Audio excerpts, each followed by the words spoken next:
Fun fact, I've never hit on a Travis Scott sneaker. And even if I hit on these, I'm still gonna hate on them. I don't think they're that crazy. I think they're overhyped. I think they're...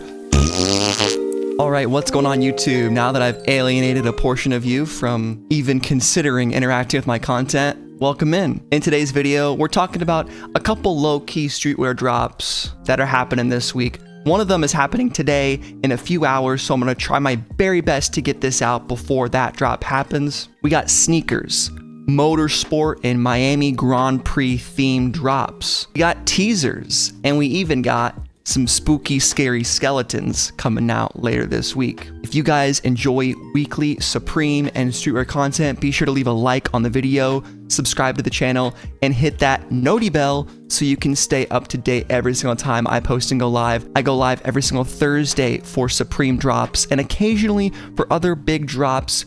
You guys let me know what you want me to cover in the next version of low-key streetwear items of the week, aka sleeper streetwear items of the week. And with all that out of the way, let's go to our first drop. By far the biggest drop this week is the Air Max 95 Honey Blacks and Corteiz apparel by Corteiz Rules the World. You can see the times here. It's releasing today in London at 7 p.m., NYC at 2 p.m., LA, aka Pacific Standard Time at 11 a.m. for me, Tokyo at 3 a.m., that's rough, and Paris, Berlin, Milan at 8 p.m. Worldwide shipping within 15 working days. Here is some of the pictures from the lookbook. This stuff looks super dope. I'm gonna keep it a buck. Way better than the reissue of the Wu-Tang Dunks. Corteiz is able to take that Air Max 95 model, which he already did in 2022 or 23 with his first few iterations of the same model, and has capitalized on it. Continued to make dope apparel that a lot of people are saying is rivaling Palace. Many people are saying it. I think these sneakers and apparel are super dope, extremely clean. You can't go wrong with black and yellow. It's the Wiz Khalifa spec. I have to say it every time. It's literally programmed into my mind that I have to bring up black and yellow. But you can see all the fits here, looking pretty dope. Kind of like a firefighter edition with the two stripes, but I like it. The Corteiz Rules. The sneakers are awesome. I'm absolutely gonna try to get my hands on a pair to review at the very least. We'll see what they feel like in hand, if I wanna keep or not. It was really cool seeing earlier this week, they had a big bus. I'll see if I can find pictures. Here it is. And the bus essentially showed up to New York. They had a specific place where you would wait in line and they would take you to a schoolroom, it looked like, where they'd sign you up for a summer reading program where you could get a pair of Honey Blacks. I don't know how it all worked, but the marketing and rollout of this is extremely dope. I love seeing new brands popping up and really going all out with their pop-ups. Here is their location. You got the damn coordinates. 250 spaces on the bus. Rolling out in NYC a week before the big release is so smart, with New York being, in my opinion, the most influential city in sneakers. It's not even close. LA maybe second, but here we have the up-close pictures. You got the Honey Black Air Max 95s, buttery smooth, Corteiz logo, Nike swoosh, the Alcatraz Island on the tongue. Materials look great.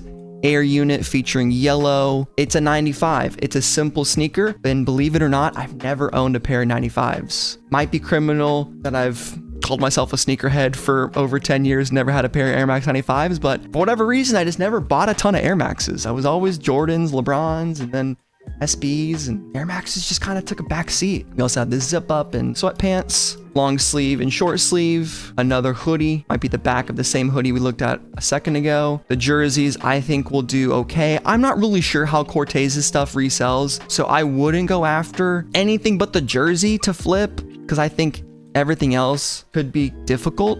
But if you know more than me about Corteiz and how it resells, let me know in the comments. But I definitely know these Honey Blacks are gonna go for a pretty penny. All right, this weekend, like I mentioned earlier, is the Miami Grand Prix, which is one of 3 US races on the Formula One calendar. And given it's such a commercial interest for Formula One and the teams as a whole, we do have some collections of Miami Grand Prix specific merch coming out for a couple of the teams. Let's check those out. First up, we have Mercedes, and they got a couple items coming out for the Miami Grand Prix. You got the authentic driver tee, women's Miami track top, another tee, floral designs, crossbody bag, Driver cap pink. I hate when I put my cursor over it, it hides the name of the item. Bucket hat, pretty cool, 45 bucks. And then some t-shirts, pocket tee. I think the poster is probably the coolest and would make the most sense for a fan. Obviously, you can wear the merch all you want. Camp cap is kind of cool. And some driver's cards for 14 bucks. I wonder if these would be collectible at all. Maybe a little bit. I also, boom, didn't get the Cactus Jacks. Continuing my L streak. Let's freaking go, dude. Lock in. Scuderia Ferrari has some stuff on Puma.com. Some of this is their normal garb for the 2025 season. But we have this one and this one. Miami shorts, Miami tee. Wow, a lot of shit. I wonder if that hat looks that low poly. Not the best hat in the world, but I guess it kind of matches with the full fit. I think this is one of the cooler tees. Not in this color. Okay, they're going for the low poly design, video game inspired. That's kind of cool. I think this one looks a lot better. A white tee, maybe a black one would look crazy. We also have a hoodie coming out. Miami. 110 bucks, dude. I think with this stuff, it's better to wait. Even though the race is gonna be this weekend, you're obviously not gonna get the stuff by that time. I would wait for it to go on sale. And that's the thing with race specific gear. I think it's cool that teams do it, but I don't know how impactful it is. Like, unless your favorite driver comes back from a really unlikely position to win, how excited are we about the Ferrari Miami Grand Prix merch unless they win or get on the podium or something cool? I don't know. That's more of a personal thought, but it is still neat that we get some different colorways of this gear for a special occasion and some good old-fashioned consumerism. The all-white boys, interesting choice. All-white Miami, huh? I wonder what that could be referencing. I wonder. All right, and our final two drops are pretty short, so I'm gonna go show them shortly and we can wrap this baby up. So first up, we have some stuff coming out from Half Evil on May the 2nd, which is this Friday. I'm sure I'll be getting text messages about it because I signed up for Half Evil text messages for one of their drops like a year ago, and I've never bought from them ever, but some of these tees are fairly dope. I like this Grim Reaper Half Evil University of Chicago. That's pretty dope. Some other designs in the back there. I know one of the coolest things that Half Evil does, a lot of times they'll do a t-shirt for $3.33. They also have some ladies tees online. I assume this is from an Instagram story that Larry pulled from there because I couldn't find anything on their Instagram or Twitter directly stating about drops. So if this doesn't happen, I'm not too plugged into Half Evil. I'm just reiterating what Larry has been posting in the Fauntleroy's Finest Discord, which, by the way, you guys should join. I have an invite link in description, so get on over here. You find out about all these drops. We got Spider happening. It was last week. You missed out on the Born and Raised. You missed out on Pythia. You missed out on Brain Dead x Jeff Goldblum. Maybe it's still out, but you never know. You gotta stay tapped in. Now let's go to our very last drop. Now, unfortunately, our last drop isn't even really a drop. It's more of a teaser of what's to come. Next week, I believe, is when we will get this. But Palace 2 days ago posted Summer 25, their teaser image of this design. Here, we saw their spring range come out for the past number of weeks. I think people were fairly mixed about Palace's recent drops. We had some cool stuff.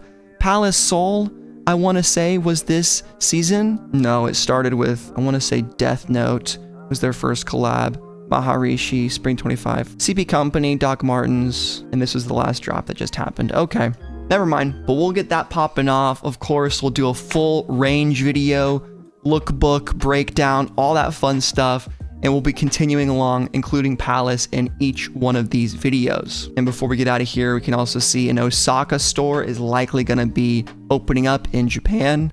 So for those of you over there, well, one, you have a really cool board coming out that I would love to have on the wall, and I do have a space for it. So maybe we'll see what happens. But that is going to do it, y'all, for the sleeper streetwear of the week. Some of these are definitely more sleeper than others, like maybe the Ferrari and the F1 stuff might go under the radar, but I think everyone knows the Corteiz Honey Blacks are dropping, and they're dropping soon. So I'm going to try to get this video out ASAP, not too much editing, not too much craziness. If you guys enjoyed, leave a like, comment down below what brands you want me to cover, subscribe for more. SupThomas. I'll catch you guys tomorrow for Supreme Week 10 live stream. You won't want to miss that. We got some good items coming out. Check out my full drop list of Supreme Week 10 in the description or in my community tab post, whatever. Catch you guys in the next one. Peace.